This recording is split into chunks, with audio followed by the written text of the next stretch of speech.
안녕하세요. 이춘의 세상만사 시작합니다. 오늘 초대 손님은 전국 공무원 노조 경남지역본부 강수동 본부장님이십니다.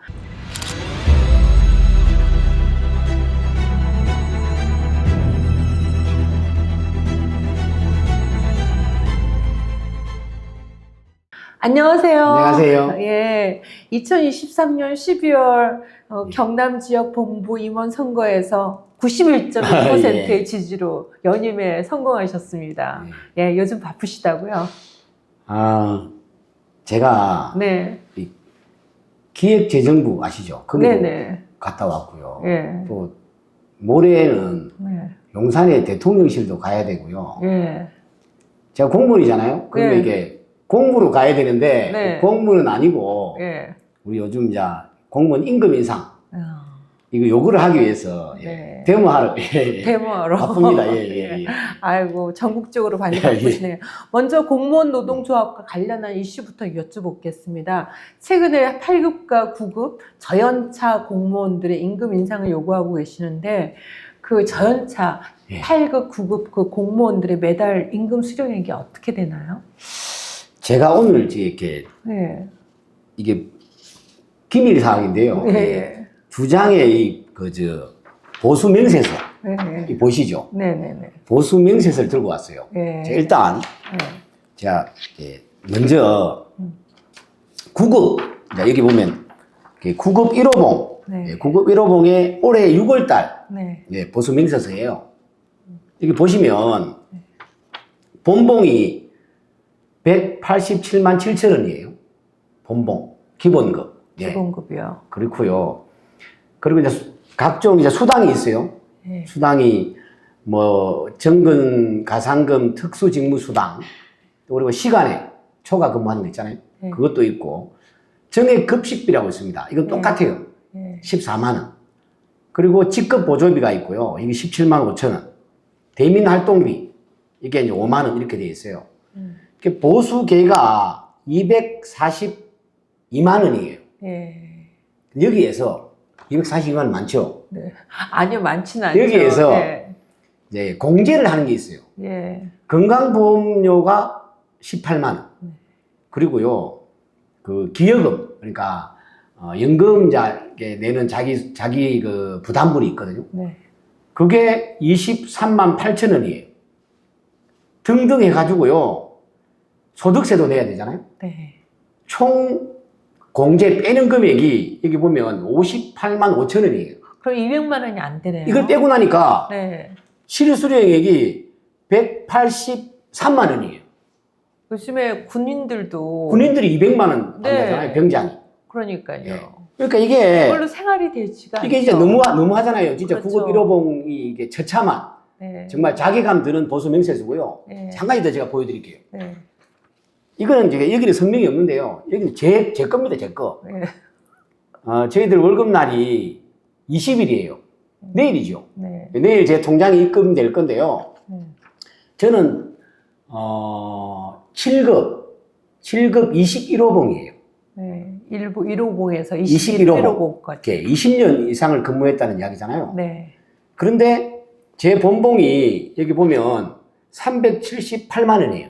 네. 본봉이. 그리고 이제 아까 전에 말씀드린 것처럼 정액급식비 또 직급보조비 뭐 이런 수당을 합치면 제 보수계가 이게 나와 있는 것처럼 435만 원이거든요. 많죠. 뭐 20년 여기에서 또 말씀드리면 공제를 하는 걸 보면요. 저는 건강보험료가 18만 원이에요. 근데 제 연금 제 부담분 이게 얼마냐 하면요. 여기 보면 48만 7천 원이에요. 48만. 그리고 소득세가 38만 원이에요. 월급이 많으니까 소득세를 많이 내야 되잖아요. 그래서 공제 빼는 금액이 143만 원이에요. 제 실수령이 총 얼마일까요? 진짜 290만 원이에요. 제가 공무원 생활 20년 이상을 했는데요. 네. 실수령이 290만이라는 거예요. 아. 근데 여기에서 조금 좀 차이가 있는 건 뭐냐면요. 저희들은 1월달, 7월달에 정근수당을 받아요. 자기 본봉의 60% 최고. 그리고 성과 상여금을 또 받아요. 그리고 명절 있잖아요. 추석하고 설에 효도 휴가비를 받아요. 그것도 60% 이렇게 받는데요. 그거를 다 합치면 뭐 290만 원보다는 좀 많지만 저야 그렇다 치더라도 제가 말씀드린 것처럼 9급 1호봉은요. 1호봉은 일단 기본급이 작잖아요. 187만 원이잖아요. 그러면요. 또 정부수당을 60%를 안 줘요. 1년 되면요. 5% 정도, 5%. 187만 원 5%가 절시가 많이 날까요? 안 나겠죠? 네. 거의 표가 나지 않습니다. 그리고 본봉이 작으니까 뭐 성과 상여금도 그렇고 또 명절날 주는 금액도 그렇고 187만 원 60% 줘봐야 얼마 되겠습니까? 그래서 이게 정말 그야말로 우리 정말 이게 하위직 공무원들의 현실이죠. 현실입니다, 현실. 그래서 기자회견장에서 너무 낮은 임금으로 인해 5년차 미만의 그 하위직 공무원들의 퇴직이 굉장히 증가하고 있다고 밝히셨는데 구체적으로 퇴직률이 어떻게 증가했습니까? 그러니까 이건 통계치예요. 그러니까 공무원연금공단에서 들어온 지 3년 이하 공무원 퇴직자가 2020년도에는 8,400명이었습니다. 8,400명. 그런 데 있잖아요. 어렵게 그렇죠. 또 공무원 공시에다가 노량진 학원에서 공시 준비해가지고 옛날에는 또 공무원 되면 막 플랜카드도 써붙였습니다. 그런데요, 2022년도에는 12,700명으로 늘어났어요. 그래가지고요, 그렇게 계속 증가하고 있어요. 심지어 이제 5년 미만으로 따지면요, 2019년도에 6,000명에서 지난해에는 13,000명으로 늘어가지고 5년 동안 두 배나 늘었네요. 2배 늘어난 거예요. 자, 이게 이제 그렇고요. 그렇다 보니까 경쟁률 공무원 들어가기 진짜 힘들었잖아요. 네. 옛날에는 뭐 철밥통이라고 막. 철밥통이지만 옛날에는 진짜 갈 데 없으면 공무원 들어갔거든요. 네. 근데 정말 언제부턴가 IMF가 오고 난 뒤부터는 엄청 공무원 경쟁률이 높았습니다. 네. 근데 우리 9급 공채 경쟁률이 올해입니다. 올해 시험 쳤잖아요. 공채 경쟁률이 32년 만에 가장 낮은 경쟁률을 기록을 했습니다. 그러다 보니 공무원 시험 준비하는 공시생들이 공무원 시험을 이렇게 안 치니까 아시잖아요. 노량진 서울에 가면 공시 학원 엄청 많거든요. 거기에 막 거의 주변에 빈방이고요. 그리고 주변 상인들이 장사가 안 되고 문을 닫고 이런 게 이제 현재 현실이죠.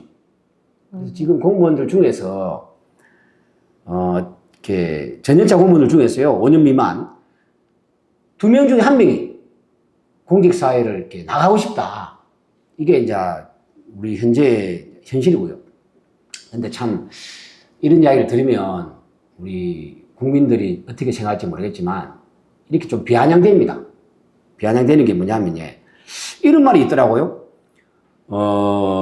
누칼협 이 단어 모르시죠? 네, 모릅니다. 누칼협이 뭡니까? 비아냥거리는 용어인데요. 네. 누가 칼 들고 협박했나? 네. 나가라고 협박했나? 네. 이렇게 이야기하고요. 그리고 또 꼬이직이라고 있어요. 이게 요즘 유행어예요. 꼬이직. 무슨 꼬우면 이직해라 나가라. 이렇게 좀 비아냥거리는데요. 정말 우리 공무원들이 그런 노래가 있죠. 비가 오나 눈이 오나 바람이 부나 이런 노래가 있지 않습니까? 네. 공무원들은요. 이래도 비상근무를 해야 되고요. 네. 지금 폭염이잖아요. 폭염 그렇죠. 비상근무를 해야 돼요. 그렇죠. 그리고 겨울에 춥잖아요. 한파 비상근무를 해야 돼요. 그러니까 이게 워라밸? 그거는 진짜 남의 나라 이야기고요. 이런 상황에서 있잖아요. 네. 아까 전에 말씀드렸잖아요. 실수령 180만 원 가지고 연애할 수 있어요?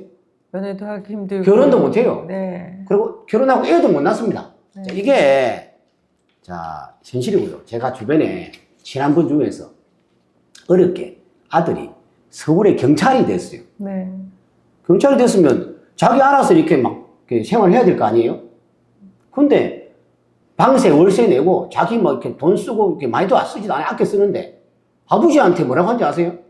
용돈이 모자란다고 용돈을 달라고 하는 거예요. 자, 이게 이렇게 현실인 거죠. 네. 그렇습니다. 그러니까 안 그래도 제가 네. 그 작년에 이제 연임으로 당선되실 때 그 선거 저 뭐야 공약들을 보니까 하위직 공무원 처우 개선을 갖다 제일 먼저 내세우셨더라고요. 그렇죠. 예. 그랬을 때 그렇다면 실질적으로 저연차 그 공무원의 임금이 어느 정도 되어야 된다고 보십니까? 제가 어떤 전현차 공무원 물어보니까 네. 연봉이 3,500만 원 정도만 되면 좋겠다 이런 이야기를 소박한 꿈인데요. 네. 그런 이야기를 하는데요. 올해 최저임금의 월급이 얼마인지 아세요? 206만 원이에요. 네. 그리고 고용노동부가 조사를 했어요. 네. 결혼 안 한 비혼, 단신, 혼자 사는 근로자가 한 달에 얼마 정도 있어야, 생계비 얼마 정도 있어야 되냐. 조사를 해보니까 246만 원이에요. 246만 원. 그리고 또 매년 광역시도에 산하에 근무하는 공무원 말고요. 공무원 말고 근무하는 출자 출연기간도 마찬가지고, 여기에 근무하는 사람들의 그 생활임금을 정합니다. 올해 광주가 266만 원이에요. 강주, 서울도 아니고. 예. 그 희한한 게 그것도 공무원이 또 적용이 안 되네요. 진짜 이게 좀 네. 아이러니한 이야기고요. 그래서 우리 구급 1호봉 공무원 임금이 219만 원 정도인데 최저임금보다 한 13만 원 정도 많아요. 네. 자, 이런 현실이고요. 그리고 이건 진짜 아셔야 됩니다. 왜 공무원 들어와가지고 그만 민간기업으로 가는 게 차라리 낫다고 이야기하는지 아세요? 우리 공무원 임금하고 민사회식인처에서 발표한 자료입니다. 공무원 임금하고 100인 이상 되는 민간기업 있잖아요. 민간기업. 공무원 임금이 여기 얼마 정도 접근이 되냐 했을 때 우리 일반직 같은 경우에 76%밖에 안 돼요. 그러니까요. 일반 민간기업에서 100만 원 받을 때 76만 원 받는다는 거예요. 이러니 누가 공직사회에 남아있겠어요? 그렇죠. 당연히 뭐 나가려고 네. 하지 않겠습니까? 네. 뭐 그런 거고요. 그래서 이제 저희들이 아까 저는 네, 급식수당 뭐 이런 거 할 때도 네. 14만 원이면 최소한 이제 한 맞아요. 끼당 20일 우리가 주 5일 근무니까 5일 근무해서 20일 한다면 10,000원이 안 되잖아요. 요즘에 10,000원 안 되는 거 같고 그러니까요. 밥 싸먹기 힘들잖아요. 그럼 우리가 토요일 일을 빼고요. 네네. 22일 정도 출근하거든요. 네. 14만 원 나눠보세요. 6,300원밖에 안 됩니다. 그러니까 6,300원짜리 식사는 그러니까요. 네. 어디 가서 지금 뭐 돼지국밥도 6,000원짜리 없습니다. 그럴 수 없습니다. 냉면, 이 더운 여름날 냉면 사 먹을 수도 없고요. 네. 갈비탕도 못 사보요. 6,000원짜리 너무하잖아요. 구하기 힘들어요. 라면도 요즘에 좀 이렇게 정식체 라면 전문점은 다를걸요. 라면하고요. 네. 김밥하고 같이 먹으면 그게 10,000원 가까이 되더라고요. 그러죠, 맞습니다. 그래서 저희들은 한 끼당 10,000원은 최소 줘야 안 되겠나 이렇게 이야기를 하는데도 불구하고 정부에서는 아무런 요지부동입니다. 그런 상황이고요. 그리고 이야기 나온 김에 자, 저희들이 공무원 임금을 매년 이렇게 2% 이렇게 이게 뭡니까? 이게 정률로 네, 정률로. 올리잖아요. 네. 그러면 최고 월급 많이 오른 사람이 누굴까요? 고위직들 같은 경우는 윤석열 대통령이 가장 많이 오른 거예요. 예, 올해 윤석열 대통령이 연봉이 예. 1,037만 6천원 올랐어요. 근데 우리 구급은 월 5만 8천원 올랐어요. 이게 뭐 가면 갈수록 빈익빈 부익부라고. 근데 윤석열 대통령은 솔직히 출근 시간도 안 지키고. 출근 시간도 안 지키기도 문제지만 자기 돈도 많잖아요. 그렇죠. 월급 안 올라도 아무 관계 없어요. 네. 도이치에 주식 투자로 부인도 잘 벌고. 그러니까 솔선수범을 해야 될 진짜 이 예. 대통령이 진짜 이 최악입니다. 최악인데요. 그래서 저희들은 정률로 올리라. 정률로. 좋다. 윤석열 대통령도 31만 3천원 오르고 구급 정액이지 않습니까? 그러니까 정액. 정액으로. 구급도 31만 3천원 오르고 예. 이래 하면 근데 솔직히 구급 30만 3천원 올라도 그렇게 많이 오르는 거 아니에요. 근데 윤석열 대통령하고 이렇게 격차를 줄이려고 하면 그렇게 해야 된다. 자, 이렇게 저희들이 이야기를 하는 거죠. 예. 예. 그게 임금 차이를 갖다가 차별 차이를 갖다 좀 줄여야 된다. 그렇습니다. 예. 그리고 참 제가 아까 8급, 9급 이러면 대부분 우리가 20대, 30대들이잖아요. 20대, 그렇죠. 30대. 그래서 그 선거 공약 중에 하나가 2030 청년 조합원의 자존감을 업해야 된다. 월급에 따라 자존심이 생활 최저 생계비도 안 되는데 맞아요. 공무원 시험 어렵게 통과해갖고 최저 생계비도 안 된다 그러면 자존감이 있을 수가 없죠. 그렇습니다. 예. 그게 참 정말 내가 이러려고 공무원 들어왔나 예, 자괴감이 드는 거예요. 네. 쪽팔려가 주변에 그 월급 이야기도 못합니다. 진짜. 예. 아이고. 공무원도 이렇게 경찰도 공무원이죠, 그죠? 그런데 맞죠. 이제 공무원 아직까지 단결권은 안 돼 있고 경찰 공무원 직장협의회 그쪽에서도 맞습니다. 이제 수당들을 요구하고 있지 않습니까? 그런 얘기들도 한번. 그러니까 진짜 옛날에는 네. 경찰이 뭐 직장 협의회를 한다, 노조를 한다. 네. 이거는 뭐 거의 상상이 안 됐던 이야기인데요. 그래도 아직 노조는 안 되지만 다행히 경찰 직장 협의회라는 게 생겨가지고 네. 야, 자기 목소리를 내고 있어요. 네. 그러니까 경찰분들이 이렇게 일단 무슨 대기 시간이 있잖아요. 자기가 출동을 한다든지 뭐 이렇게 그 근무를 할 때 대기를 하라는 대기 명령이 내려오거든요. 근데 그게 사실상 근무 시간인데 그걸 뭐 그냥 쉰다고 해서 수당을 안 주고 해가지고요. 지금 경찰 직급에서 이번에 수당을 줘야 된다. 이런 목소리를 내고 있는 상황이고요. 당연히 대기 시간도 근무 시간이기 때문에 수당을 줘야 되고 뭐 그건 당연한 이야기입니다. 반드시 개선돼야 될 상황입니다. 제가 이거 인터뷰 준비하면서 공무원 노조 그 단결과 비슷하게 있더라고요. 그 가사에 물러설 수는 없다, 되돌아갈 필요도 없다. 공무원도 일하는 노동자다. 공무원 노조 진군가라고. 진군가. 예. 관료사의 부속품은 이제 그만이다. 우리 사회 건강한 사회가 되기 위해서 곳곳에 우리 공무원들이 진짜 우리가 뭐 바로 국민들이 만나는 맞습니다. 국가사회를 만나는 말단 기관이 그렇죠. 바로 공무원이지 않습니까? 그런데 이제 최근에 또 양산시청 공무원이 돌아가셨다고 하더라고요. 이분의 그 죽음도 그 업무와 연관이 있다고 하셨는데 어떤 내용인가요? 그러니까 참 가슴 아픈 일이고요. 올해 들어서 지금 그 극단적인 선택을 한 우리 공무원들이 10명이 넘습니다. 그렇습니까? 정말 가슴 아프고요. 근데 이번에 양산시청에 29살이에요. 네. 29살이고 보건소에 근무하던 주무관인데 정말 그 어머니께서 참 그 자식을 잃고 나서 참 그 하신 말씀이 아직도 귀에 좀 이렇게 생생한데요. 저희들이 그래서 이런 거 그냥 대충 넘어가는 경우가 많거든요.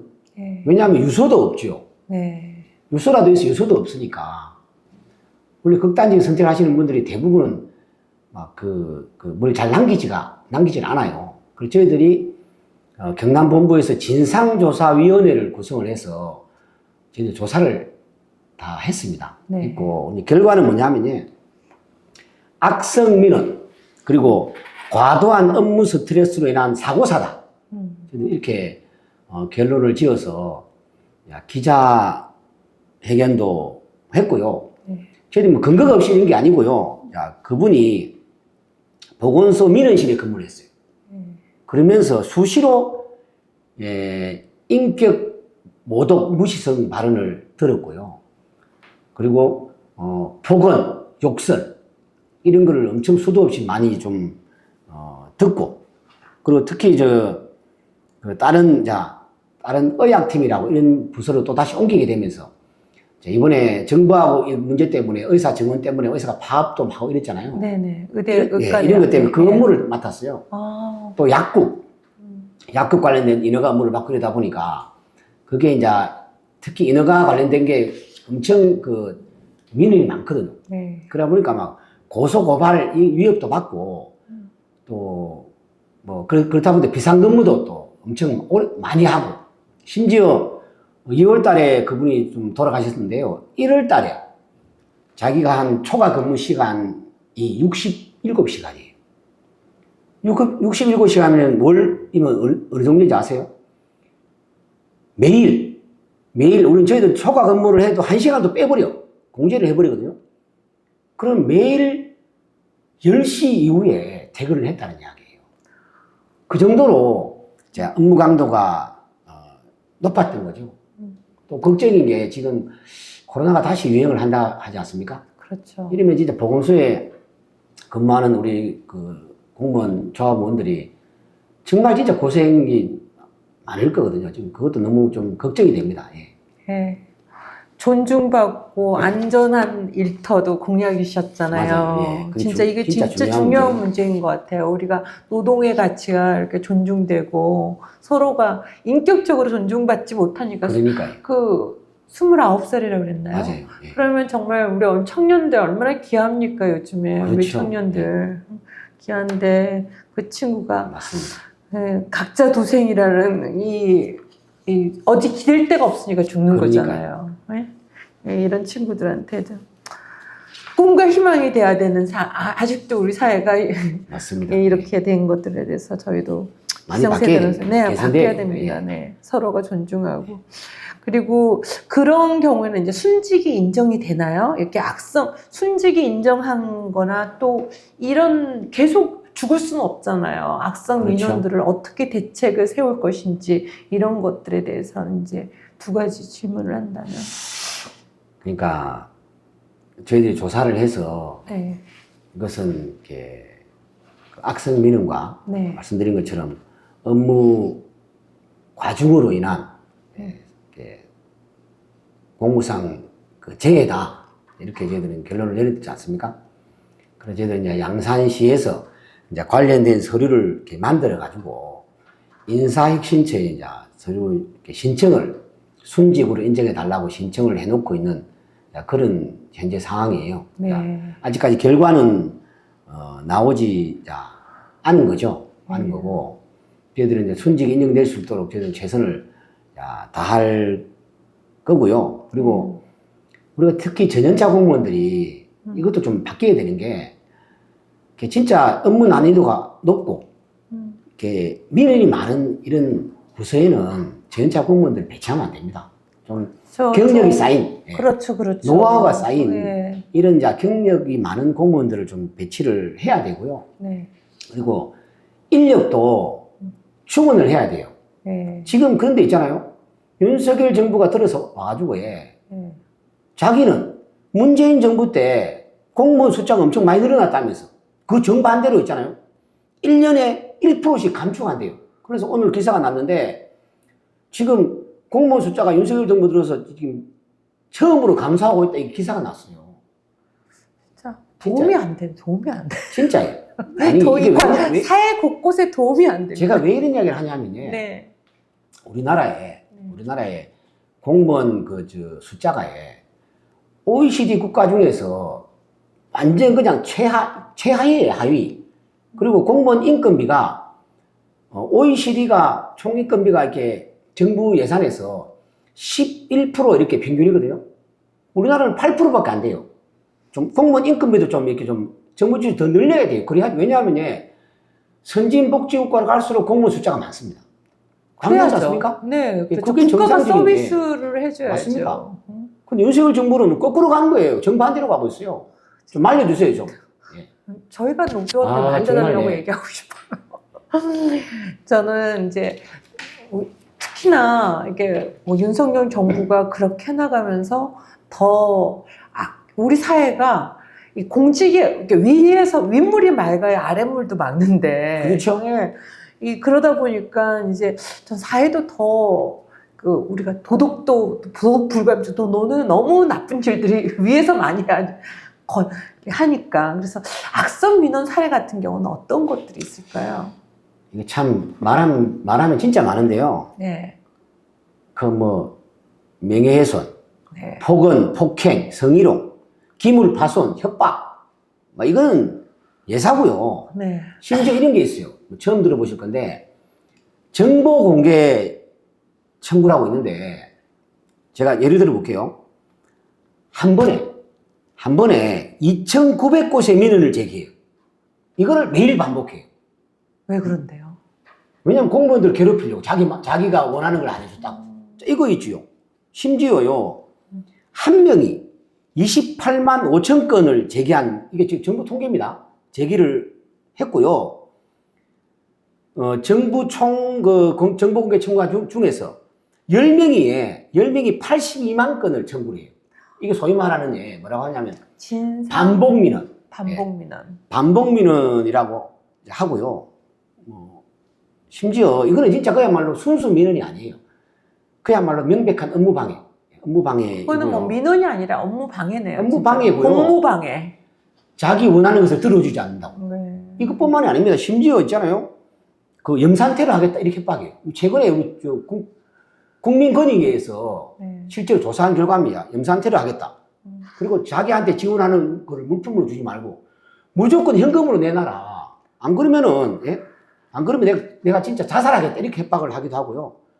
관공서에 올 때 낫 있죠, 낫. 네. 낫, 망치, 드라이버, 흉기를 들고 찾아오는 민원도 있어요. 이 정도입니다. 이건 정말 심각합니다, 심각해. 전 죄송하지만은, 워낙에 이제 우리 한국 사회가 참 우리 국민 여러분들이 힘들고 참 너무 살기 힘드니까 뭐 그런 것도 좀 일면 이해는 갑니다만 그렇지만 이건 범죄 행위이기 때문에 이런 것은 건절이 돼야죠.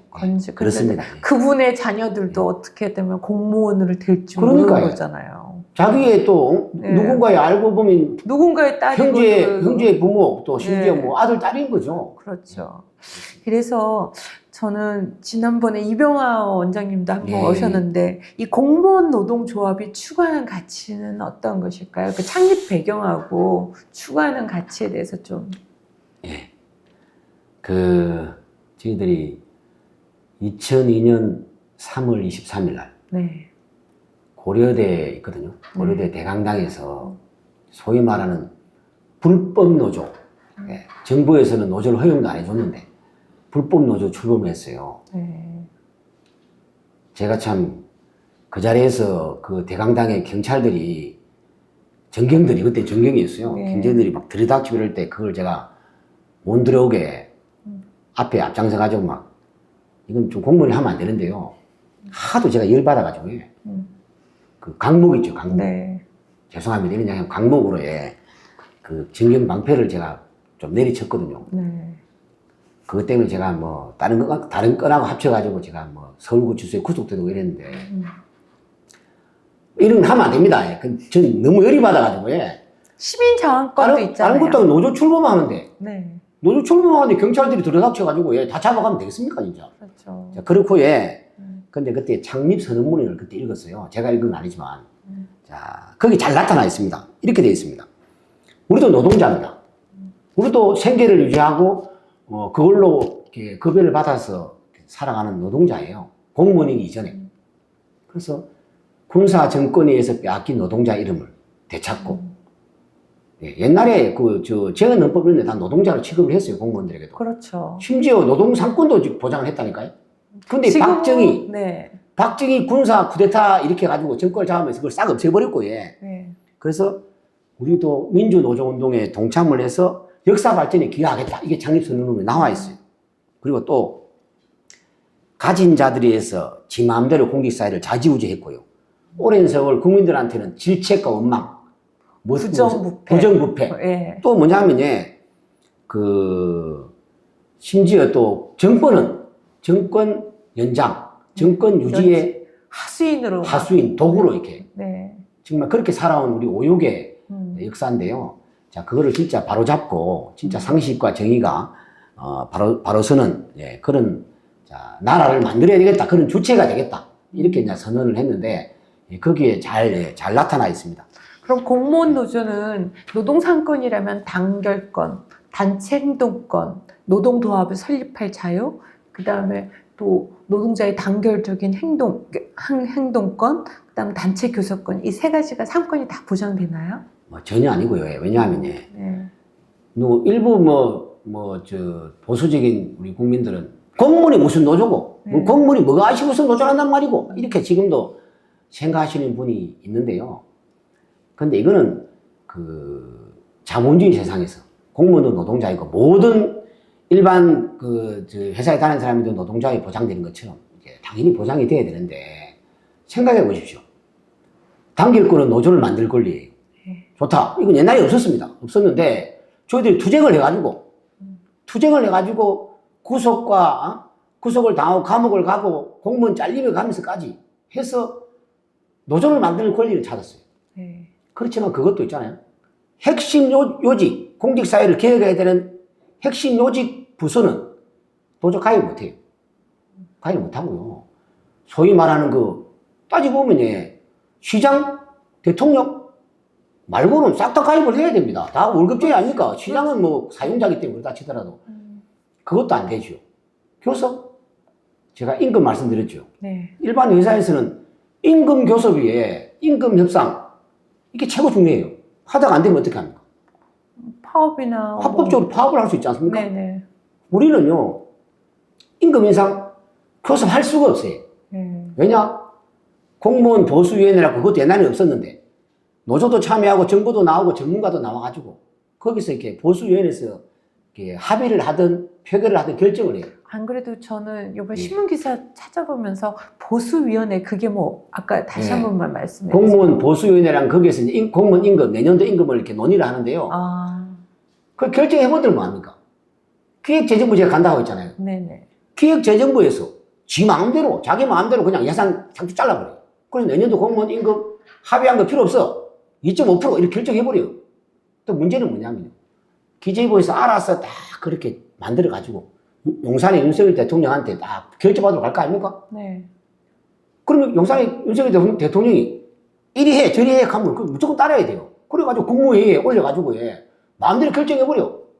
저희들 그러면 항의할 방법이 없잖아요. 단체 행정권이 없으니까. 네.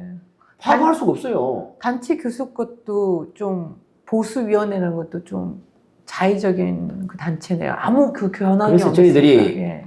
국회에 공무원 보수위원회 법을 제정을 하려고 해요. 네. 저기 마음대로 되진 않겠지만 그래가지고 최소한 노조도 참여하고 정부도 나와서 정부 대표도 나오거든요.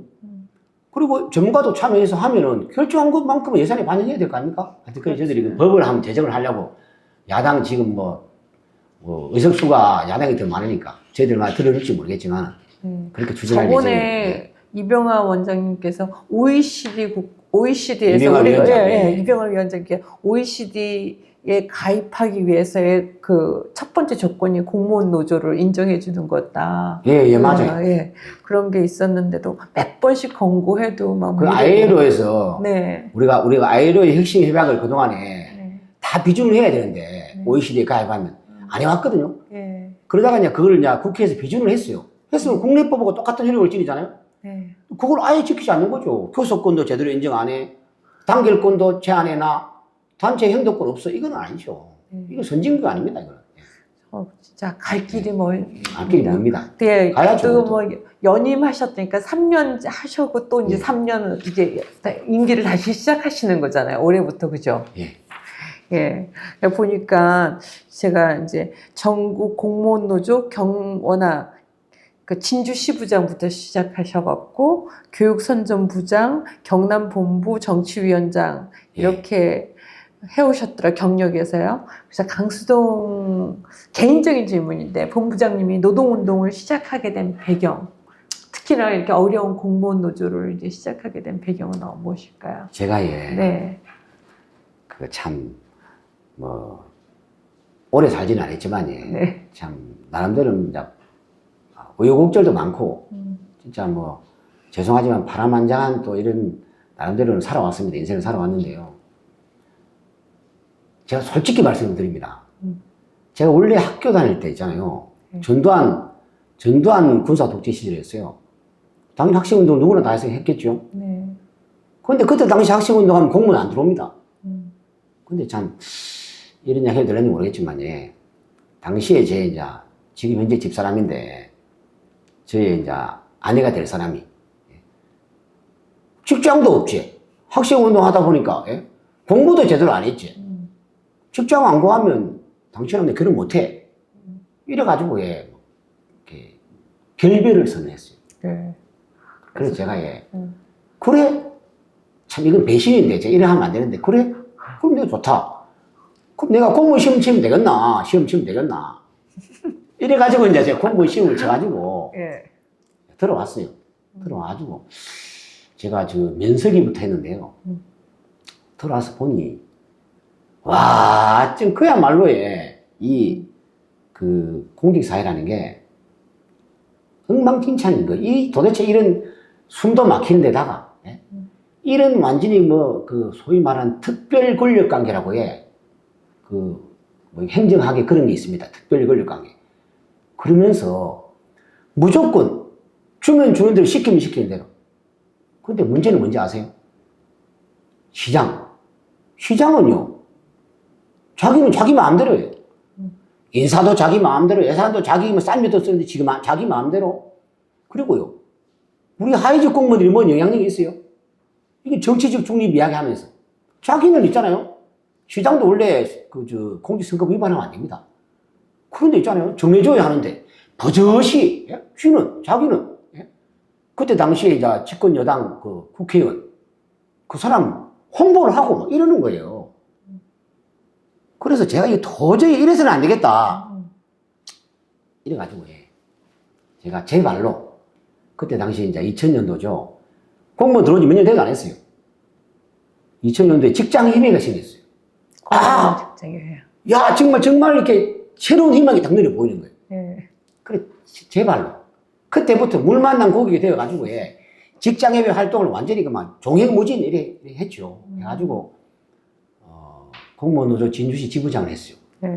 아마 제가 볼 때는 지부장을 적어도 그 일정 정도 뭐 급수도 되고, 이래 되는 사람이 해야 됐고 대부분 그랬거든요. 제가 29살에, 아니, 31살에, 29살은 아니지. 31살에 제가 지부장을 했어요. 그리고 또 문제 아세요? 지부장을 하다가, 김태호, 지금 국회의원인데 그때 도지사였어요. 김태호 규탄 대회를 창원 용직원에서 했거든요. 제가 진짜 진주시에 공무원 700명 데리고 넘어왔습니다. 넘어왔고, 그러고 나니까 김태호 지사가 처음에는 공무원 90% 이상이 가입했는데 불법이라도 실체를 인정한다 사투만 원이에요. 그러고 나니까 노조 사무실을 폐쇄하는 거예요. 폐쇄를 했어요? 네. 그리고 제가 시민사회단체하고 이제 우리 직원들 싹 모아가지고 폐쇄를 막았어. 못하게 막았어. 결국은 폐쇄를 당했지만 그 두 가지 건으로 해서 징계 올리라. 시장한테. 뭐냐면 징계 권한은 중징계는 도지사한테 있거든. 징계 올리라 해가지고 그때 이제 공무원 잘렸어요, 처음. 또 두 번 또 잘렸어요. 두 번 잘렸어요. 두 번 잘렸어요. 불사조라고. 또 한 개는 그때 당시에 공무원 노조 이렇게 저희들이 이제 논의를 하니까 김대중 정부가 뭐냐면 노조자는 빼버리고 공무원 종합법을 이렇게 입법 예고를 한 거예요. 그게 말이 돼요? 옛날에 전교조도 교사가 무슨 노동자는 일 쌌는데, 그렇죠. 그리고 지금 그래 가길래 전국에 우리 결사대 7명을 모아가지고 그때 당시 이근식 행자부 장관이었어요. 서울에 정부 청사 있거든, 종합청사. 장관실을 제가 증거를 했습니다. 7명이. 그래가지고 서울구치소에 구속이 돼가지고 그래서 또 결과적으로 공무원 파면을 당했어요. 그래 제가 그때부터 영영 공무원에 돌아오지를 못했는데 15년이 지난 2021년도에 국회에서 다행히 복직특별법이 통과되어가지고 제가 2021년도에 복직을 했어요. 복직을 했는데 고생 제가 많으셨네요. 8급으로 잘려가지고 8급으로 공무원 잘려가지고 남들은 7급으로 잘린 사람 6급 이렇게 승진을 했는데 제가 아직도 7급이고 공무원 경력이 30년 넘는데 지금 20년밖에 안 되고 이런 상황이고 그렇지만 제가 후회는 없습니다. 그 과정에 15년 동안에 생각해 보십시오. 제가 뭐 공무원 하고 있었으면 시장에 선거에 나왔겠어요? 제가 진주시장하고 시장 선거에 나와가지고 그때는 시장하고 뭐 맞짱도 뜨고 이랬어요. 완전 떠왔고 제가 뭐 안 해볼지 다 해봤습니다. 그래서 뭐 당선은 안 됐지만은 그 10.5%, 뭐 10.5%면 제법 많이 받은 편입니다. 처음 나와가지고. 아유, 진주에 그런 일이 있었구나. 제 나름대로는 하여튼 뭐 여러 가지 아유, 고생 많으셨습니다. 보람이 많았고 절대 후회는 하지 않습니다. 잘 살았으면 좋겠다는. 저는 국민으로서 우리가 좀 더 국가로서 더 제대로 된 서비스를 받기 위해서는 공무원 노조가 잘 돼야 되겠다. 그리고 예. 한마디만 더 하면 제가 참 30대 초반에 공무원 잘려가지고 15년이 이상이 지나다 보니 제가 지금 58살이거든요. 머리 보십시오. 이래 돼가지고 이 팔팔한 청년이 지금은 막 이래 돼 있는데요. 정전이 불과 3년도 남지 않았습니다. 남지 않았고 제가 남은 3년 동안에 진짜 우리 후배 공무원들 보면 너무 안타깝고 불쌍하고 그래서 이제 남은 기간 동안에 좀 지금보다 조금 나은 공직사회를 만들기 위해서 최선을 다할 거고요. 그리고 이 나라가 엉망이지 않습니까? 아니 요즘에 엉망진창인데요. 공무원들 그 청문회 나와서 하는 거 보면 무슨 바보가 아니면 저런 말 못 하지 않을까 그런 생각이 들어요 정말. 저는 그렇게도 하지만 또 그분들도 또 오죽하면 그 생각해 보십시오. 이분이 어딥니까? 국민 권익위 그분이 돌아가신 것처럼 공직사회는 원래 그렇습니다. 그러니까요. 바꿔야 되지 않겠습니까? 네, 바꿔야 됩니다. 바꿔야 됩니다. 나라가 엉망이다 보니 그런 건데요. 좋은 나라도 만드는데 제가 조금 남은 그 기간을 열심히 복무할 생각입니다. 워낙 제가 마지막으로 더 하시고 싶은 얘기가 있으시다면 할 때. 그 말고도 마지막에 할 이야기는 좀 있습니다. 네. 너무 할 말이 많으시네요. 할 말이 많습니다, 제가. 마지막으로. 제가 마지막도 우리 전연차 청년 공무원들을 위해서 진짜 한마디 하고 싶은데요. 얼마 전에 용산 대통령실 앞에서 청년 공무원들 100명이 모여가지고 대통령한테 이제 요구하는 기자회견을 하면서 한 말이 있어요. 철밥통이라고 하지만은 참 이 말이 저는 와닿던데, 밥통에 지금 밥이 없어요. 밥이 없고요. 밥통이 찌그러져가지고 밥을 담을 수도 없어요. 이게 이제 우리 전연차 청년 공무원들의 현실이고요. 근데 이제 이것에 대해서 정말 공무원 이것들 하는 일이 있나? 이런 이야기를 한다든지, 나중에 연금 보장되지 않느냐? 뭔 걱정이고, 그리고 그거 알고 들어온 거 아이가? 이런 이야기를 하는데요. 그에 비해서 우리 청년 공무원들이 하는 일에 비해서 정말 월급이 너무 초라합니다, 진짜. 그렇고요. 그리고 지금 물가 오르만큼 안 올라가지고 매년 삭감되고 있어요. 연금 있잖아요, 연금. 지금 이미 박살이 났고요. 법이 개정돼 박살이 났고. 그래가지고요, 국민연금보다 앞으로는 아마 돈은 더 많이 내면서 적게 받는 식으로 미래가 될 거다. 이런 상황이에요. 이렇게 해서 유능한 인재도 안 들어오고, 들어와도 나가고 하면 결국은 국민들만 피해가 돌아가는 거고요. 그래서 윤석열 대통령께 지금 촉구합니다. 진짜 다른 일로 술을 드신다고 이렇게 밤마다 술을 드신다고 바쁠지는 모르겠지만은 제발 이번만큼은 우리 하이직 공무원들의 절실한 요구에 기회를 주시고, 만약에 진짜 묵살하면 진짜 120만 공무원입니다. 진짜 이 분노가 결국에는 윤석열 정부의 심장부를 저는 향할 거다. 분노는 그리 향할 거다. 제가 마지막 경고입니다. 협박이면 협박이고요. 그렇게 좀 촉구합니다. 마지막 할 말입니다. 저도 그 청년 노동자가 그 청년 공무원이 말하면서 찌그러진 철밥통이라고 하면서 우리가 요구하는 것은 우리가 일한 만큼 임금을 받고 싶다라고 얘기하더라고요. 오늘 나와주셔서 감사합니다. 오늘은 전국공무원노동조합 경남지역본부 강수동 본부장님을 모시고 공무원 노동조합의 현안에 대해서 들어보았습니다. 120만 동지들의 희망으로 부정부패 없는 통일된 조국, 노동상권 쟁취, 공직사회 개혁, 공무원 노조의 진군하라가 아까 공무원 노조 진군가였습니다. 감사합니다. 감사합니다. 이춘의 세상만사 여기까지입니다. 수고하셨습니다.